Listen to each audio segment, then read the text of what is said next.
د نن ورځې ډیر تازه مهم او لنډ خبرونه له موږ څخه ډیر په لنډه کې واورئ. درنو لیدونکو السلام علیکم، وخت مو په خیر. اشرف غني په کابل، ننګرهار او پکتیا کې تر خونړیو بریدونو وروسته ولسمشر اشرف غني یو ځل بیا افغان ځواکونو ته امر وکړ چې خپلې تورې له تیکې راوباسي او د طالبانو پر ضد جګړه توده کړي. حنیف اتمر سکرتر د بهرنیو چارو د سرپرست وزیر حنیف اتمر ځانګړی سکرتر دستیار تېره شپه په کابل کې په یو وسلوال برید کې سخت ټپي شوی ده.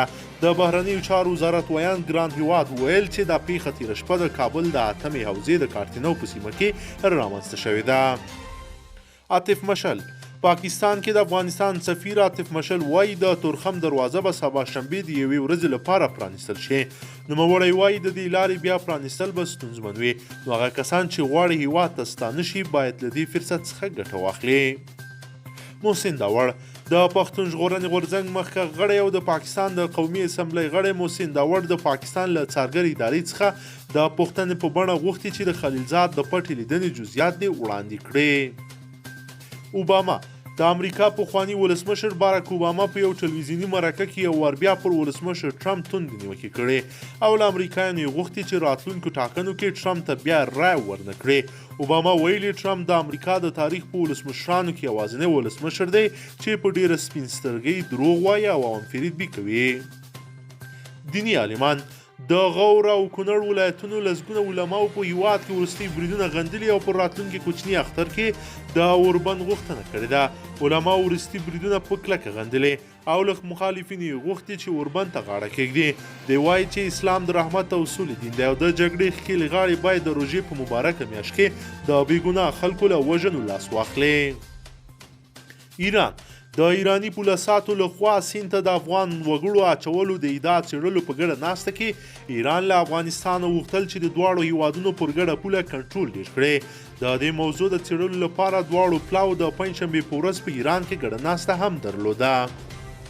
خلیلزاد د افغان سولې لپاره د امریکا ځانګړی استازی زلمی خلیلزاد وایي د امریکایي حکومت ارزونې ښیي چې کابل کې پر روغتون او ننګرهار کې پر جنازه د سې شنبې ورځې بریدونه اسلامي دولت یا داعش ډلې کړي دي.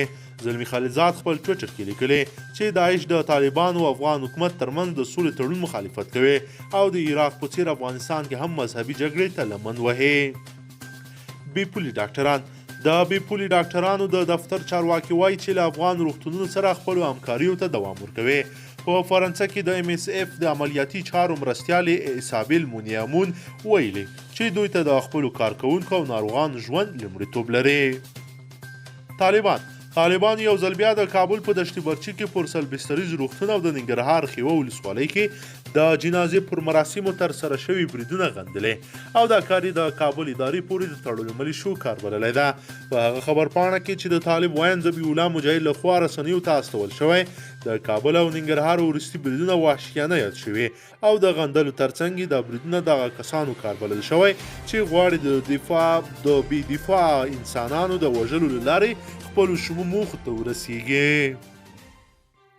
درنو لیدونکو که چیرې غواړئ چې ورته تازه او مهمو پیښو څخه ځان ډېر ژر او په لنډو کې خبر کړئ زموږ چینل سره سبسکرایب کړئ، ویډیو سره لایک کړئ. تر بلې ویډیو مو په لوی رب سپارمه.